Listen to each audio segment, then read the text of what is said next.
Okay. Okay. Mabalik tayo sa ating regular programming sa pagbibigay tulong, ano? At meron tayong studio guest ngayon, ano? Ang studio guest natin ay si Elaine Tulyao, no? Elaine Tulyao. Ang pasyente ay si Clayny Tulyao, may edad na 11 years old. At nakatira sa Malabon City. So, Malabon, no? Nandun kami kanina sa Concepcion. Alam mo yung Concepcion, Opo, alam ko. Yun. So, nandun kami kanina. Ang karamdaman ni Clayny ay congenital heart disease, no? Patient ductus arteriosus, PDA. Ang PDA ay isang heart vessel na taglay ng mga bata bago ipanganak. Kusa ito nagsasara kapag panganak na. Pero sa kaso ni Clayny, mukhang hindi ito nagsara. Diba? Kaya maaari itong saninang hindi tuloy-tuloy ng daloy ng dugo ng bata. Sa baga yan, baga. Okay. O kaya ang hospital niya, partner, ay nasa Philippine Heart Center, ano? No? Ang request niya, siyempre, yung the usual, pangkumpleto ng ang kanyang assistance para maisara at magkaroon na ng operasyon. Ang public teacher naman ng tatay ni Clayny, ano? Naman si Elaine naman ay dating sekretary sa isang construction company. Okay, so Nanay Elaine, magandang tanghali. Hapon na pala, alauna, hapon na. At Paulo po at si Alvin, no? Ng Serbisyo Publiko. Good afternoon, Nanay, ha? Magandang hapon din po sa inyo, sir. Pwede nga makwento mo yung case ni Clayny? Yung case po niya nalaman po namin nung February 24 lang po. Nung Feb 21 po na-confine siya dahil po sa dengue. Okay. Yun po, yung dengue po niya wala pong lagnat, sakit ng tiyan, wala pong kahit ano pong sign kundi yung pagbaba ng platelet tsaka yung lagnat. Pero mataas po yung heart rate niya. Kaya po nagtaka po yung doktor niya kung bakit mataas yung heart rate niya. Kaya po chinek po yun kung tinitira daw po ng dengue yung yung puso niya. Pero nag-negative po. Kaya nagpatawag po ng pedia-cardio po sa heart center. Nakita po doon na sa to the echo niya po na nakabukas nga po yung isa pang po niya yung ugat. Kaya po kailangan pong isara. Ang sabi po ng doktor, not emergency but urgent. Parang ganun na din po na urgent din po siya talaga. Huwag mo hintayin. Kumbaga, kung may pagkakataon na pwedeng ayusin ayusin na lang. Hanggat maganda pa daw po lahat nung kanyang, yung heart po niya tsaka yung lungs po niya. Yun po. Kaya, nung time din po niya yung kapapasok ko lang sa trabaho, kailangan kong i-give up yung trabaho para po sa kanya. Dahil kailangan po siyang, bantayan. Yun po. Nung lately po, nagre-reklamo na siyang, nahirapan na siyang huminga habang pag umaakit siya ng hagdan, yung hinihingal siya. Tapos, madalas na po siyang namumutla. Akala ko po, natural lang yung putla niya, tsaka yung paghingal niya. Pero, yung pala, meron na pala talaga siyang problema sa puso. Kung di pa siya na dengue, hindi namin malalaman. Hindi niya malalaman. Simptomas na talaga. So, blessing pa pala yung dengue. Blessing po talaga. Oo. Paano na po siya na dengue pala? Sa eskwela po ba? Sa school po siguro, kasi nung time na yun, sunod-sunod po yung nagka-dengue. Pero, nagulat na lang po ako kasi alagang off lotion po siya.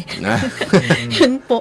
Kaya po, sabi ko, nung nagka-dengue siya, naiyak na ako. Lalo na po nung nalaman ko may sakit po siya sa puso. Para po Kasi mas seryoso yun. Opo, para po kung pinagtakluban ng langit at lupa. Nag-iisang anak po. Isa.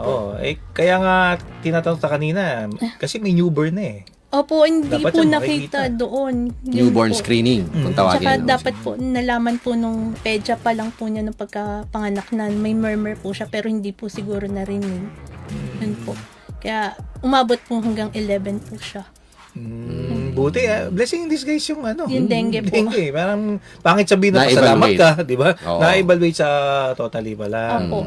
Talagang gumawa rin ng way yung Diyos po na malaman namin na may problema po siya sa puso. Kayo po ba, Mami, ano pong ikinabubuhay po ninyo?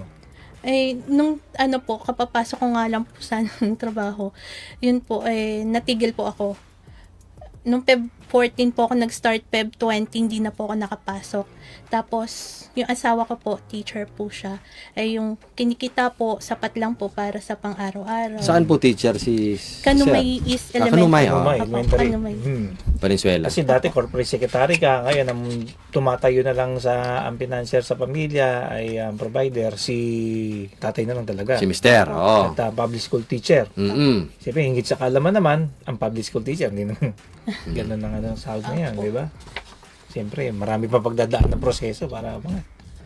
Tsaka lahat ng pag mag-asawa ka, pag isa lang yung nagtatrabaho, Mahirap po. mahirap siyempre. Dahil yung pangangailangan mo sa bahay, sa pagkain, sa pamumuhay ninyo, Yes. dagdag pa ng ganitong klaseng problema, eh talagang magbabudget ng mag-asawa. Oo. Masasapat po ba? Yung pang-araw-araw, siyempre meron pang gastusin kayo. And sa ngayon po, may tumutulong naman po mga kaibigan, kamag-anak. Yun po, sila po. Okay. Okay. So, Mami, base doon sa ospital, sa Philippine Heart ito, no? Opo. Ano ho ang kailangan natin? Ayusin yung kanyang puso Opo. by way of surgery? Opo, or yung ano po, cardiac catheterization po ang tawag. Cardiac catheterization. Opo. Na ano sabi sa inyo? Anong quotation? May Meron po, quotation? 500,000 po. Wow. Ay, marid. Talagang pagpuso ang tinamaan. Sobra po. Ha? Mahal Mahal talaga. talaga, mahal. Magastos, Oo. ano? Pero kayo po may nalikom na iba. Meron na po. Sa nalikom niyo po sa 500, ang nasa likom niyo po 500 ang kailangan. Out of 500, ilan po na 275 na po. 175. Oo, okay. So may natitira pa. Beginning February, naka 270. Nung March 17 po ako nag-start. Ito lang. Wow, okay. Bilis, Bilis, ano? Bilis, Kailangan po kasi urgent po talaga. Oo nga. So, marami kayong naikutan. Marami. Marami po, tas email po. Yun. Email kayo. Paano nyo nalaman, Mami, na ang ating programa ay nag-o-offer ng tulong medikal sa ating mga kababayan? Nakarating po ako sa sa Northgate po Sa ng Northgate, Batasan. yung sinasabi ko kaninang People's Day. Opo. Yan. So, nakarating Kita nyo sa naman. Nakarating po ako doon. Bukod May po nagbulong ba sa inyo? May nagsabi sa bukod inyo? po doon sa nakapagpasa ako na nag-try po ako po sa Facebook, sa Messenger. Sa Messenger. Sa awa po ng Diyos, sinagot po ako sa Sinagot. Messenger. Okay, okay. Buti naman, sinagot po kayo. O hindi, mananagot yan. Oo. 24/7 ho kasi ang aming Oo, kahit Facebook. madaling araw. Messenger. Nasagot po yan. Kaya nga po, talagang blessing po din na nasagot po ako. Yan po yung mga sumasagot sa amin. Kumbaga, meron din kami Charlie's Angels. Meron kaming mga magigiting, Si Ma'am Angel no? po. Si Ma'am Angel, Angel. mga magigiting na Si Angel, assistants sabi ko dyan sa sa yung mga aming mga bantay dyan sa Angel po yan. social media. Sila ang nagiging tulay, no? Para kayo makarating dito, no? Opo. So, 500, naka 275. 225 na lang ang ulang niya. 225 ang kulang. 225,000 para maoperahan na si Clayny, ano? Mm-hmm. Napakagandang bata. Yung nag-usapan natin kanina. Pwede mag-artista. Eh, kamustahin natin siya. Kamusta ka?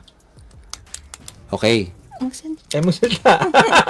Pero totoo yung sinasabi ni Mama na nang hinihingal ka.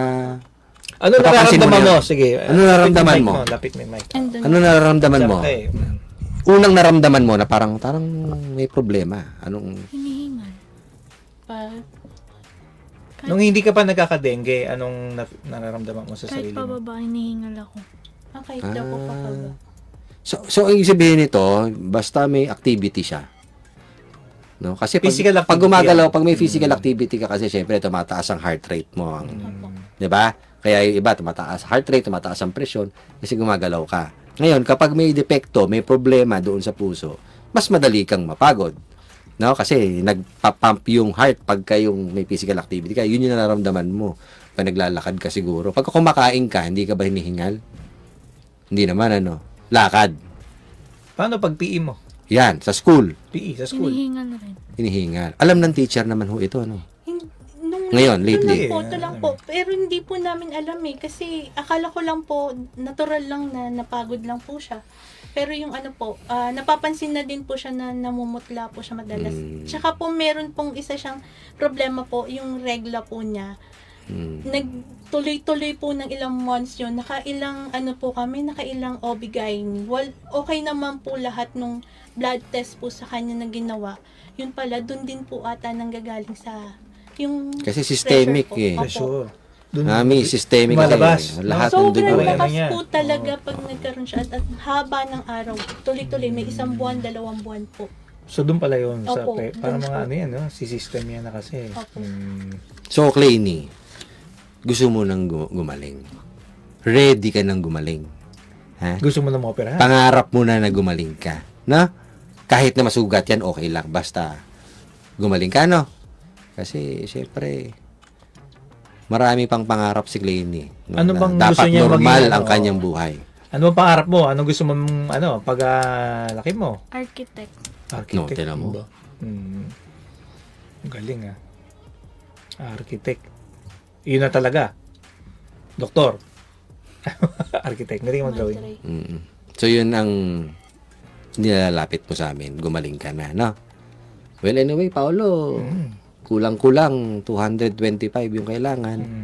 So, kailangan ka na cleaning ayusin. Kailangan ka ng operahan, no?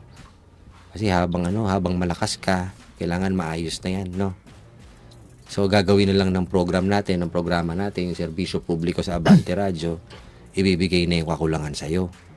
No? Buong-buo, Sasabihin para wala ka nang intindihin, ma-schedule ka na sa Philippine Heart Center, Kasara matapos natin. na yan, pasasara na natin yan, no? Sa awa ng Diyos at yung mga doktor na gagamot sa'yo, di ba? So, meron ka ng pangpagamot, may pangpa-opera ka na, no? No? Pasalamat ka kay Mama kasi si Mama ang nag-iikot, di ba?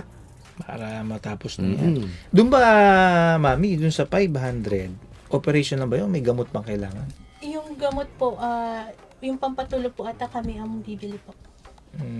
Wala doon sa heart center? Wala po ata. Sa labas bibilin? Sa labas po bibili. Pero malaking bagay na rin yun. Yung buong yung kakulangan ng operasyon ay masagot ng sobra-sobra po. serbisyo publiko sa Abante Radio, diba? Sobra-sobra At least po. hindi ka na mag-ikot. Yun ang namin talaga. Matapos agad ang problema. So, hindi ka nagkamali, Mama, ng paglapit sa serbisyo publiko sa Abante Radio. Maraming salamat. No, Clayny? Ano masasabi mo, Clayny? Thank you po. Yan. Yan, para pag magpapatuloy ang iyong pangarap sa buhay, maging architect. Okay? Normal, diba? Dapat normal, no? Mabalik ka sa normal. Hindi ka nahihingalin. So, aantabayan na namin yung paggaling mo pagkatapos ng operasyon mo, ha? Okay. Okay. Kayo, Mami, ano pong masasabi niyo sa ating programa? Mensahe. Maraming salamat po sa serbisyong publiko sa Abante sa radyo. At sa Bicol Party List, sobrang pasasalamat ko po talaga. Dahil po sa inyo, matutuloy ko po yung para sa anak ko. Maraming salamat po. Nag-iisa no? So, ibalik natin siya sa normal. Pagalingin natin siya, no? Kaya nga. Sa awa ng Diyos, no? Opo.